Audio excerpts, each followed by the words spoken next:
Atos 2, de 1 a 13, reações ao Evangelho. Acompanhe-me, leio na versão século 21, acompanhe-me na sua versão. Ao chegar o dia de Pentecostes, todos estavam reunidos no mesmo lugar. De repente, veio do céu um som como de um vento impetuoso e encheu toda a casa onde estavam sentados. E apareceram umas línguas como de fogo, distribuídas entre eles, e sobre cada um pousou uma. Todos ficaram cheios do Espírito Santo e começaram a falar em outras línguas, conforme o Espírito lhes concedia que falassem. E estavam em Jerusalém judeus piedosos de todas as nações que há debaixo do céu. Quando o som foi ouvido, a multidão se aglomerou, e todos ficaram confusos, pois cada um os ouvia falar na sua própria língua. E perplexos e admirados diziam uns aos outros: por acaso esses que estão falando não são todos galileus? Como então cada um de nós os ouve falar em nossa língua materna? Partos, medos e elamitas, habitantes da Mesopotâmia, da Judéia e da Capadócia, do Ponto e da Ásia, da Frígia e da Panfilha, do Egito e das regiões da Líbia, próximas a Cirene, romanos, aqui residentes, tanto judeus como convertidos ao judaísmo, cretenses e árabes, todos nós os ouvimos falar das grandezas de Deus em nossa própria língua, e perplexos e pasmos, todos diziam uns aos outros: o que isto quer dizer? Mas outros, zombando, diziam: estes estão embriagados com vinho. Versículo 37.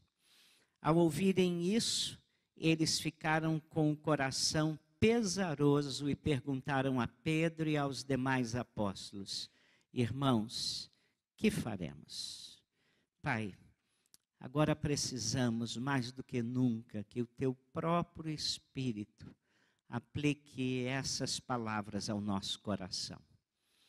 Que sejamos, ó Deus, persuadidos pelo Senhor a crermos de todo o nosso coração nessa palavra santa. E nós oramos em nome de Jesus. Amém.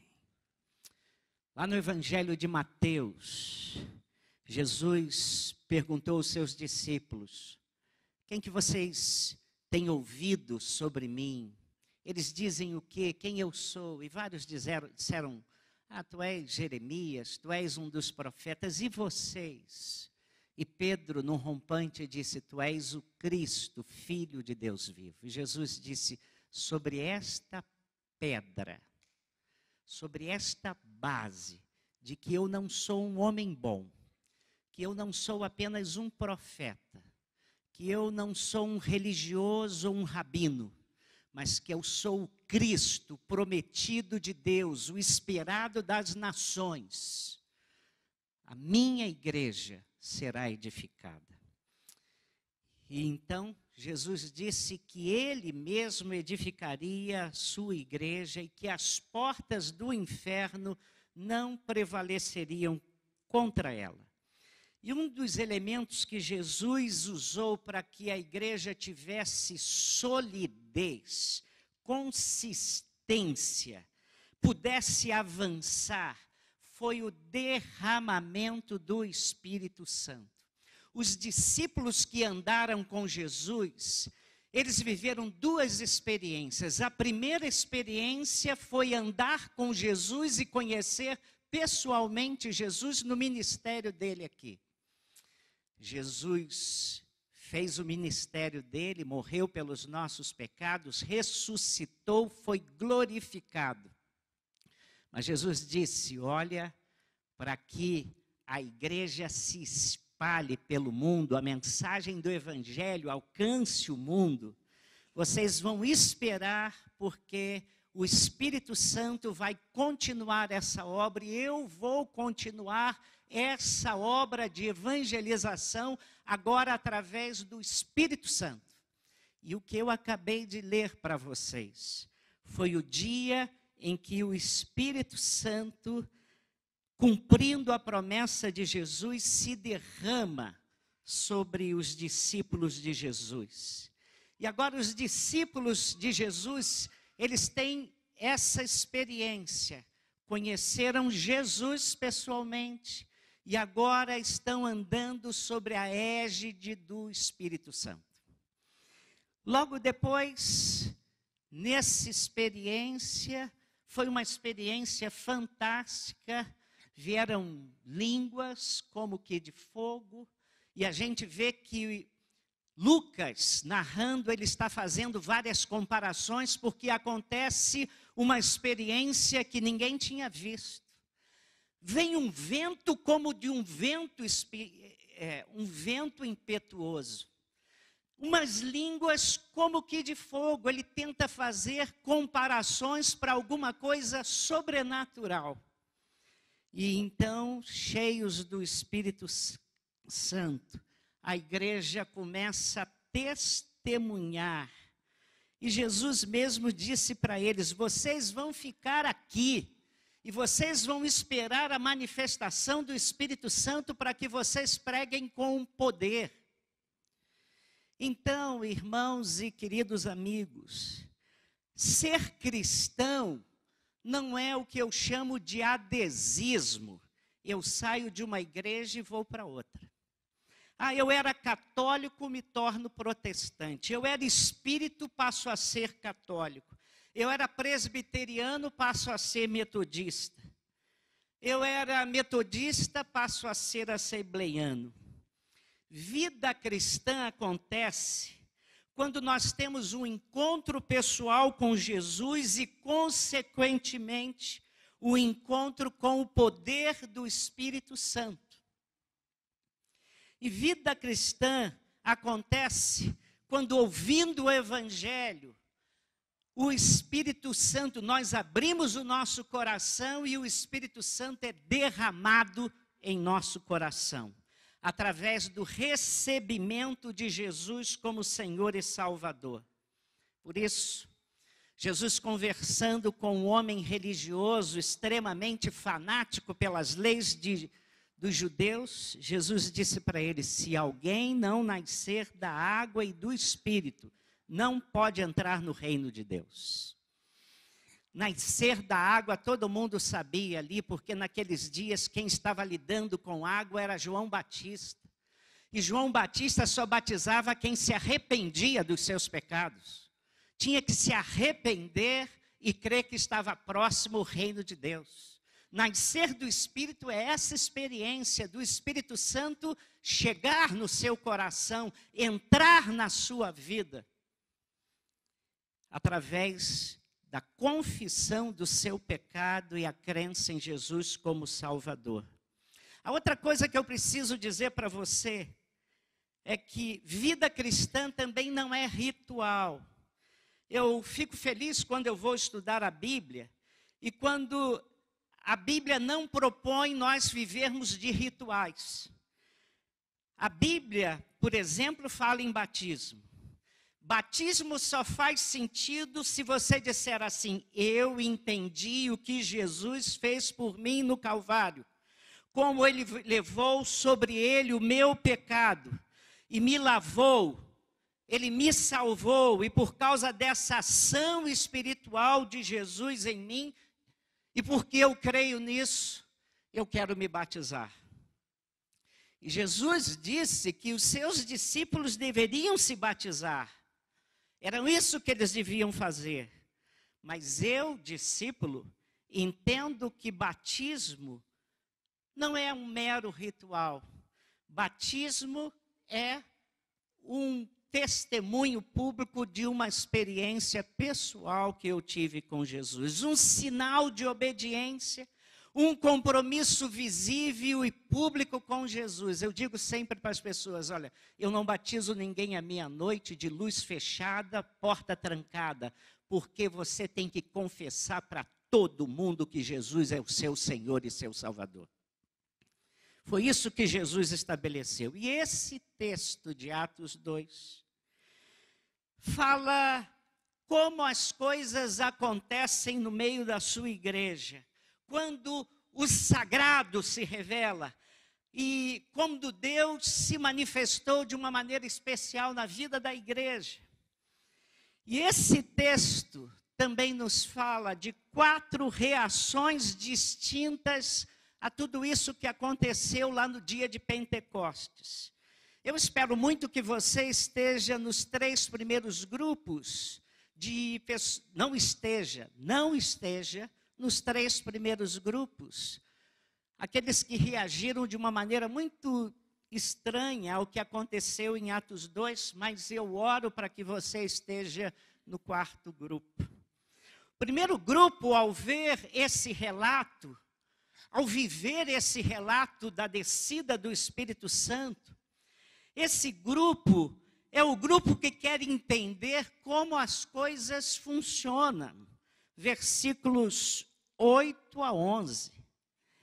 Como então cada um de nós os ouve falar em nossa língua materna? Eles querem entender como as coisas funcionam. É um grupo que está muito interessado na metodologia de Deus. Quer entender os processos que Deus usa, como Deus se articula entre nós. E eu vou dizer que esse caminho é um tanto quanto perigoso. Quando Jesus curou o cego de nascença, isso está registrado em João 9, a palavra de Deus nos diz que aquele homem cego, muito conhecido naquela região, ele aparece, e ele era conhecido porque parece que aquele ponto era o ponto dele, já tinha aquele ponto há muito tempo. Ele vivia ali na dependência das esmolas, e as pessoas que tinham compaixão dele davam-lhe esmola, mas de repente ele é curado por Jesus, e era cego de nascença, e ele começa a testemunhar que Jesus o curou. Aí ele é chamado pelos líderes judeus e disse assim: como foi que isto lhe aconteceu? Eram aqueles homens religiosos, mas que estavam preocupados, perplexos, querendo saber como aconteceu. Eles não estavam boquiabertos com a coisa fantástica que tinha acontecido. Puxa, nós estamos diante de um feito extraordinário, prodigioso. Deus está no nosso meio. Não. Eles estavam preocupados. Como é que isso aconteceu? Conte-me. Há muitas pessoas, eu conheço muitas, que estão interessadas em saber como se processa a fé. Como se processa esse encontro com Deus, mas não estão minimamente interessados no próprio Deus. Basta saber o mecanismo. Se há um mecanismo capaz de você saber como a coisa acontece, você está satisfeito com ele. E eu fico muito feliz quando eu começo a ler a Bíblia. E eu vejo que Jesus, ele o tempo todo muda seus métodos. Por exemplo, como é que Jesus curava as pessoas? Ele uma vez olhou para uma menina e disse: Efatá. E pronto, aquela menina estava curada. Um dia chegou um homem leproso e disse: se tu quiseres, eu serei salvo, serei curado. E ele disse: eu quero. E ele foi curado. Mas uma vez, Jesus pegou um homem que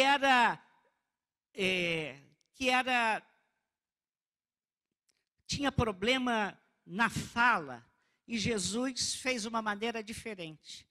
Tocou o dedo na língua dele, que era surdo e mudo, e aí foi e disse: você está curado agora. E o dia de João 9, Jesus cuspiu no chão, presta atenção, a cerimônia cuspiu. Hoje seria uma metodologia muito ruim. Faz lama com o dedinho, naquele cuspe, pega aquele emplasto, se é o nome que se pode dar a isso, e põe no olho do sujeito. Aí diz assim, vai naquele tanque ali que você conhece, vai lá e lava a sua cara. Já pensaram se Jesus só curasse pessoas com essa metodologia?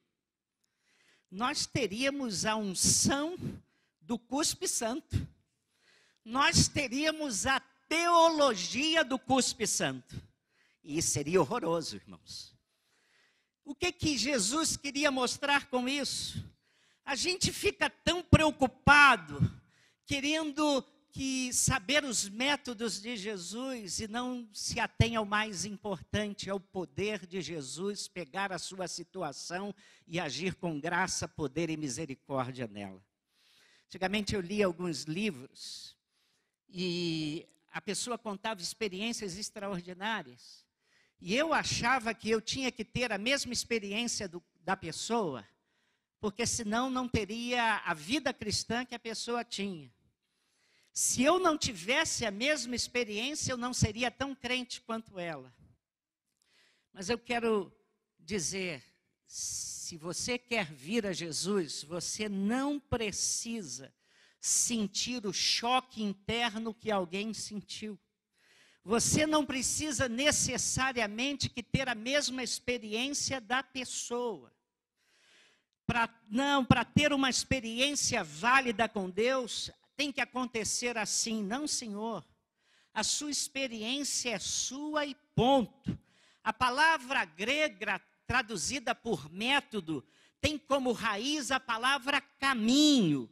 Deus vai usar o caminho que Ele quiser para chegar ao seu coração e falar ao seu coração. E você vai dizer, eu não sei muito bem como Deus me curou, eu não sei muito bem o que Deus fez, mas Deus falou ao meu coração e me quebrantou. Eu não sei muito bem o que Deus usou, mas eu tive uma experiência com Ele. Como disse o cego, se é pecador eu não sei, eu sei que eu era cego e agora eu vejo. Me explica aí como é que foi a sua conversão. Ah, eu não sei não. Mas Deus fez algo em mim e Jesus entrou na minha vida. Isso é que é importante para nós. Mas nós, muitas vezes, somos como essas pessoas, querem um método. Como? E nos perdemos no método. Como aqueles homens que diziam, como esses galileus falam da nossa própria língua, da nossa língua materna, e a palavra aqui é dialetos. Gente que fica preocupado com o método.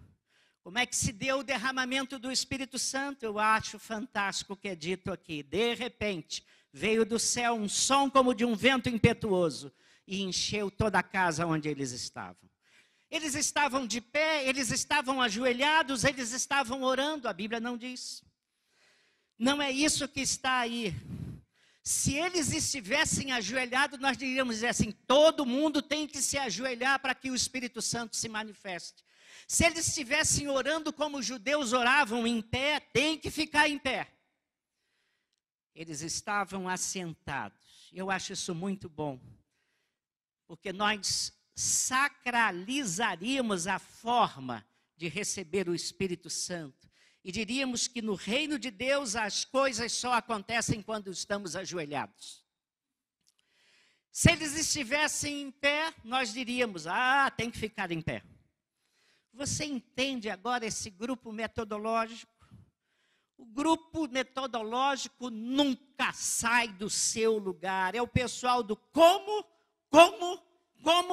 Meu querido, não se impressione com o como. Se impressione se Deus está fazendo ou não a obra no seu coração. Como Deus está fazendo, eu não sei. Mas Deus está fazendo alguma coisa no meu coração. Eu não entendo tudo, mesmo porque no dia em que eu entendesse todo o processo de Deus, Deus seria do meu tamanho. Mas louvado seja o Senhor que eu não entendo tudo, mas eu sei em quem eu tenho crido. Segundo lugar, há um segundo grupo aqui. É um grupo que faz uma pergunta diferente no versículo 12, olhe para a sua Bíblia. E perplexos e pasmos, todos diziam uns aos outros, e que isso quer dizer? Há uma versão que diz assim, todos atônitos e perplexos interpretavam atropelavam uns aos outros. Que quer isto dizer? É o grupo que não quer entender como acontece o processo, mas quer entender o quê. E aí nós vamos analisar filosoficamente. E você vai vivendo nesse fenômeno a vida inteira. Eu tenho visto que essa tentativa de ter todas as explicações, no fundo, é uma tentativa de eu manipular o sagrado. Eu quero saber, porque quando eu sei, o saber me coloca numa posição em que eu posso entender os mecanismos de Deus. Agora eu posso ordenar que as coisas de Deus, porque eu sei. Você quer saber sobre a ação de Deus, mas não quer o mais importante, que é o próprio Deus. E eu encontro muitas pessoas assim. Elas querem saber sobre Deus, mas não têm interesse em Deus. Então ouvem o Evangelho, mas só querem saber. E a Bíblia diz que o saber ensoberbece, o saber incha.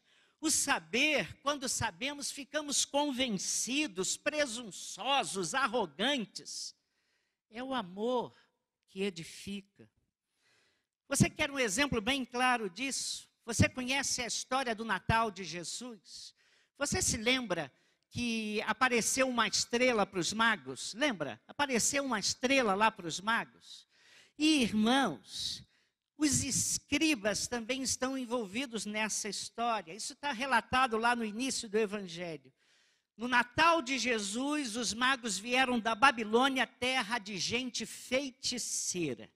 Eles eram magos mesmo, espécie de Paulo Coelho. Bruxos mesmos, tá? Gente complicada, esquisita, irmãos. Mas há uma coisa: Deus ama essa gente. Deus ama a gente assim. Às vezes nós, crentes, ficamos assim meio retraídos e nos esquecemos que Deus ama o mundo e ama a gente assim. E Deus resolveu se comunicar com eles. E a maneira de Deus se comunicar era a maneira que eles sabiam entender Deus. Através de um sinal estranho, uma estrela. Mas, pastor, exatamente o que era aquela estrela? Exatamente o que esse grupo quer saber.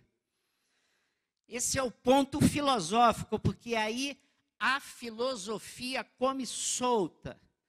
Começa a elucubrar, sonhar, imaginar, fantasiar. Mas aqueles homens olhando para o céu vão para Jerusalém, porque a estrela os conduziu até lá. E Belém ficava a 12 quilômetros de Jerusalém. E quando eles chegam ali, eles vão para o palácio. Porque rei nasce onde? Rei nasce em palácio. E aí eles vão falar com o rei Herodes e contam que viram uma estrela do Oriente. A estrela apontou que um menino nascido será um rei, e nós queremos saber. Alguma criança, seu Herodes, nasceu por aí? Vai nascer alguma criança aqui? E aí Herodes convoca os religiosos da época, judeus, porque eles que sabem essas coisas de religião, do Antigo Testamento, e convoca esses homens e os estudiosos religiosos. Está escrito na Bíblia, o profeta Miqueias avisou, está aqui, ó, Miqueias 5:2, e tu, Belém da Judeia, posto que és a menor das terras de Judá, de ti me sairá o Messias. E mostra, está vendo aqui? Vai ser em Belém que o rei vai nascer. E todos ficam impressionados. O que os magos fazem? Pegam a sua mala, pegam notebook, tablet, tudo que eles têm, botam no bolso e vão até Belém. O que os escribas fazem? Nada. Informaram o nascimento. E o que eles fizeram?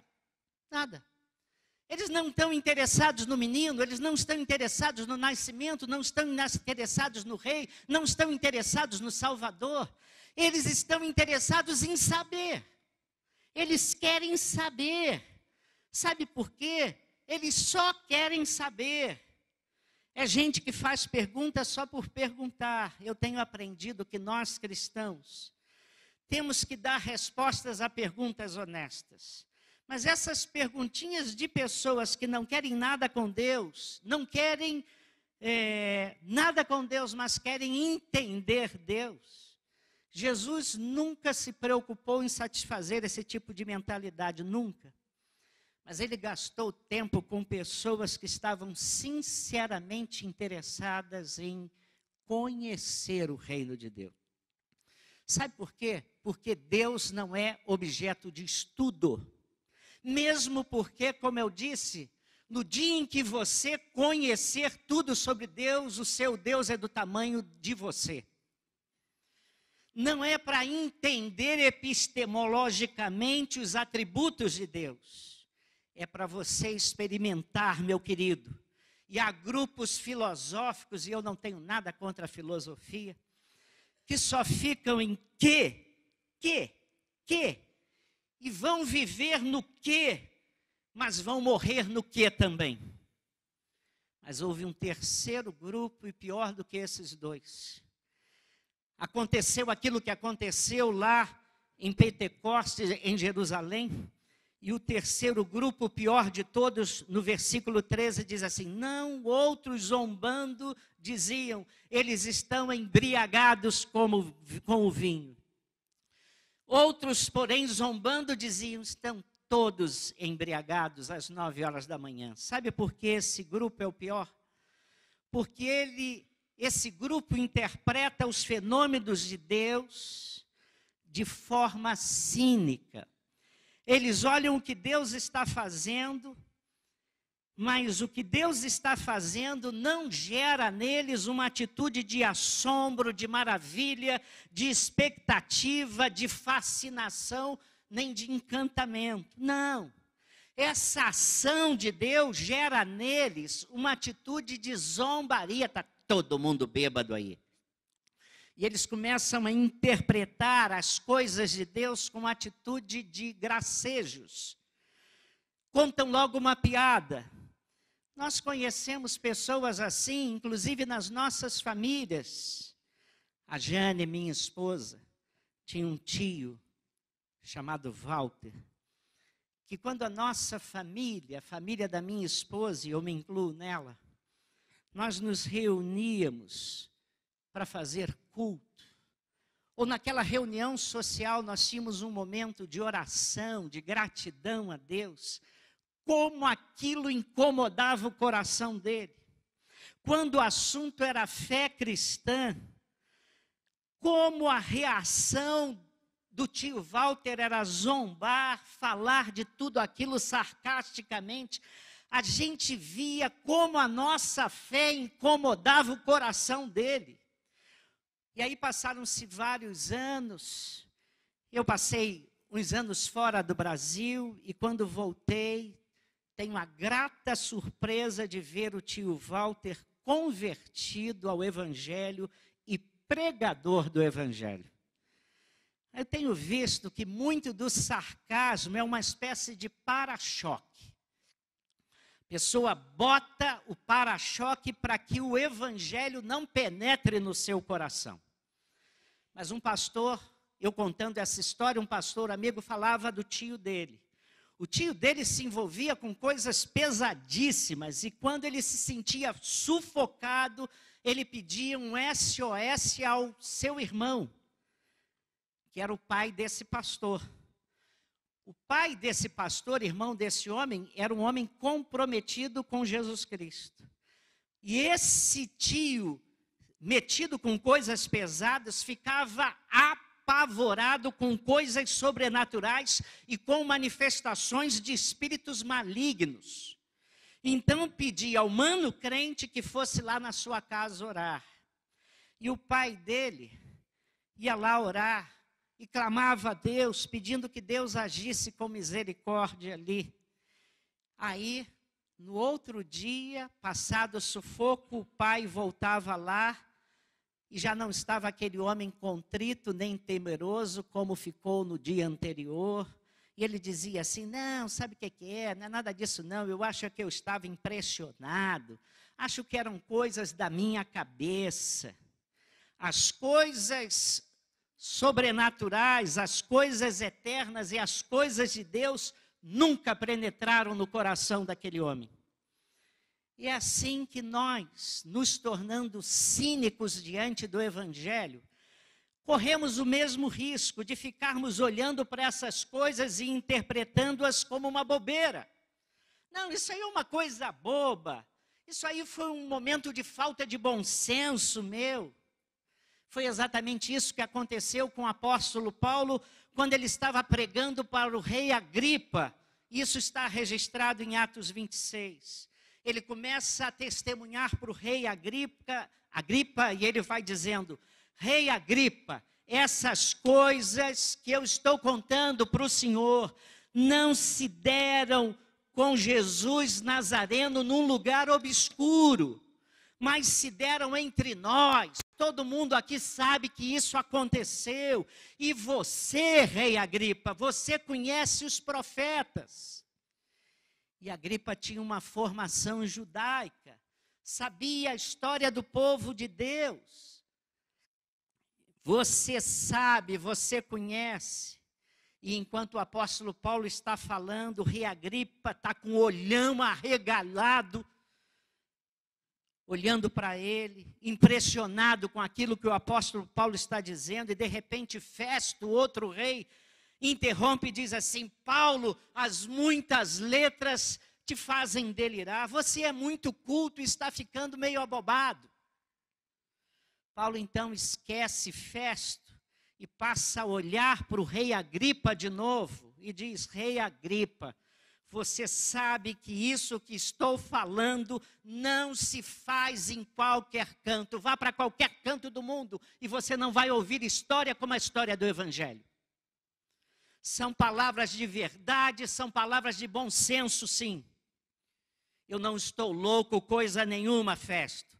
Mas eu queria que você interpretasse isso de uma maneira tal como isso me contagia, como isso enche a minha vida de alegria. Eu queria que isso também contagiasse a sua vida e trouxesse essa paz e essa alegria e essa certeza e essa convicção da presença de Deus na minha vida e da ação de Deus no meu coração.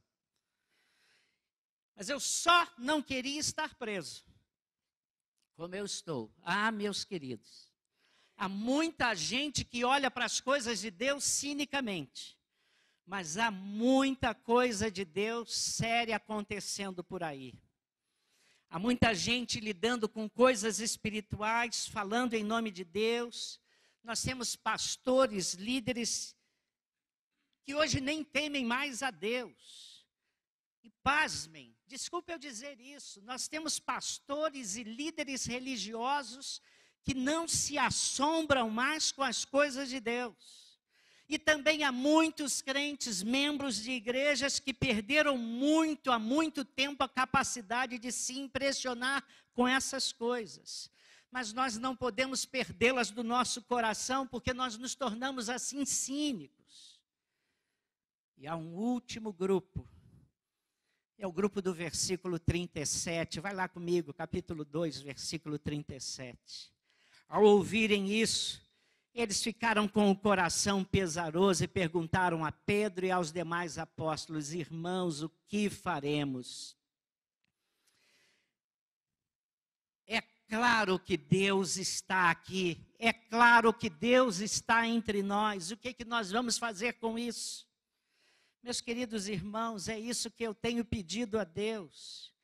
Eu olho para essas coisas que eu prego aqui e digo a Deus assim, Deus, não deixe que o meu coração comece a entrar por uma linha epistemológica, uma linha filosófica, apenas intelectual.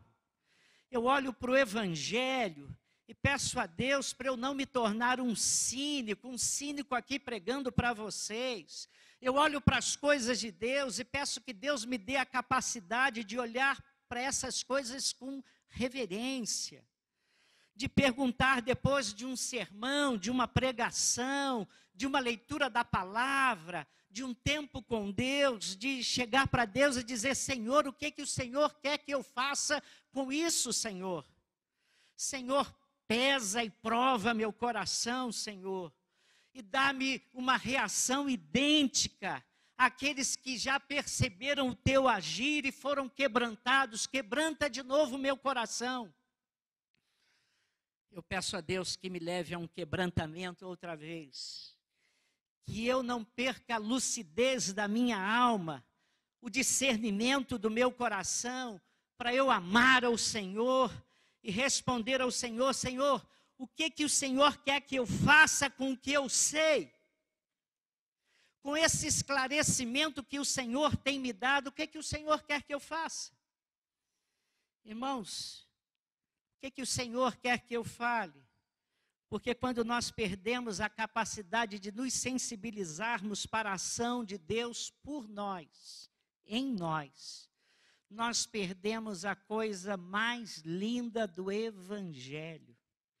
Porque não existe coisa mais triste do que quando a graça de Deus pelo Evangelho nos impacta e nós perdemos a capacidade de temer a Deus. Perdemos o temor a Deus, e perder o temor a Deus é uma das perdas mais lastimáveis do ser humano. A Bíblia diz em Atos 2:43 que naquela igreja ali, todo mundo começou a ter temor. Há uma versão que diz: em cada alma havia temor. A outra que diz: em cada alma havia espanto. Na igreja primitiva, depois do Pentecostes, eles começaram a ter espanto pelas manifestações sobrenaturais de Deus. Espanto é aquela reação em que a gente diz assim: Deus, que coisa é essa, Senhor? Senhor, vem para o meu coração, porque eu preciso disso. Deixa eu terminar. Brennan Manning conta que no livro O Evangelho Maltrapilho, que um dia ele foi visitar um velho sacerdote. O sacerdote estava doente, perto da morte, sabia disso. E Brennan perguntou: como é que está o seu coração? Como é que está o Senhor? E aquele homem disse assim: eu nunca pedi a Deus riqueza, não pedi posição social, nem glória pessoal. Mas há uma coisa que eu pedi a Deus, que Ele me desse sempre. Eu pedi a Deus que Deus me desse a capacidade de me assombrar com as coisas dEle. E Deus tem me dado a graça de continuar vivendo e me assombrando com as verdades do Evangelho. Não é isso que nós precisamos, meus irmãos? Que Deus compunja o nosso coração, que o nosso coração se derreta na presença de Deus, que nós fiquemos impressionados com o agir de Deus, e não com aquilo que a gente faz para Deus, que a gente fique impressionado com a cruz e com a mensagem da cruz, e não conosco, impressionados quando a gente ouve o Evangelho, e isso faz sentido para o nosso coração, e a gente diz: Senhor, eu preciso disso. Senhor, o que é que eu faço com isso que eu recebi, Senhor? O que eu faço? O que é que eu faço com a palavra do Senhor que eu recebi hoje para minha alma? Foi essa a percepção do profeta Isaías. Quando ele tem uma visão de Deus, ele diz: ai de mim, eu sou um homem de lábios impuros, habito no meio de um povo de lábios impuros, e os meus olhos viram o Rei. O que eu faço com isso? O que você vai fazer com o Evangelho, meu querido? O que você vai fazer com o agir de Deus na sua vida, meu querido? O que você vai fazer com a mensagem de Jesus, com a ação do Espírito Santo no seu coração? O que você vai fazer? Qual vai ser a sua reação? O que você vai fazer com o Evangelho? É isso que eu quero saber em nome de Jesus. Você pode ficar perguntando como? Você pode ficar perguntando o quê? Você pode zombar da gente. Mas você, ouvindo a mensagem do Evangelho hoje, pode dizer sinceramente para Deus: Deus, como eu reajo a isso? O Senhor está falando ao meu coração para eu crer no Evangelho, para eu crer na cruz, para eu crer na mensagem do perdão de Deus, para eu crer no amor de Deus, para eu experimentar Jesus, para Jesus ser o meu Senhor, ser o meu Salvador. Ó Deus, quebranta o meu coração para que eu creia e me coloque nas mãos de Deus. Baixe sua cabeça aí, baixe. Não sei como você entrou aqui, mas a minha oração é que a sua reação ao Evangelho seja: Senhor, o que tu queres que eu faça? Tu queres que eu me coloque nas tuas mãos? Tu queres que eu entregue minha vida a Jesus? Tu queres que eu peça perdão dos meus pecados? Tu queres que eu creia na mensagem da cruz? Ó Deus, se tu queres que eu creia, aqui estou eu quebrantado e vou me colocar nas tuas mãos. Se tu queres minha vida nas tuas mãos, aqui estou eu, pecador. Quero ser de Jesus. Creio no Evangelho. O Evangelho é o poder de Deus para a salvação de todo aquele que crê. Não sei o que Deus falou ao seu coração, mas o mesmo Espírito que estava lá em Jerusalém, o Espírito de Deus está aqui. E hoje está falando ao seu coração. Creia, arrependa-se, entregue a vida a Jesus. Se você está ouvindo essa voz, meu desafio é que você diga: Senhor, eis-me aqui, que está a minha vida nas tuas mãos. Alguém aqui nessa manhã, ouvindo o impulso, vendo e sentindo o impulso do Espírito Santo na sua vida, está percebendo que Deus está falando ao seu coração e você está sendo persuadido a crer? Se essa tem sido a ação do teu Espírito de Deus na sua vida, eu convido você a crer aí, dizendo no seu coração: eu creio, eu quero, eu entrego minha vida a Jesus. Diga isso: eu creio. E se você disse isso, faz um gesto para mim, para eu orar por você. Onde você estiver, levante a sua mão. Pode baixá-la depois. Deus abençoe. Deus abençoe. Deus abençoe. Mais alguém? Está na galeria. Deus abençoe.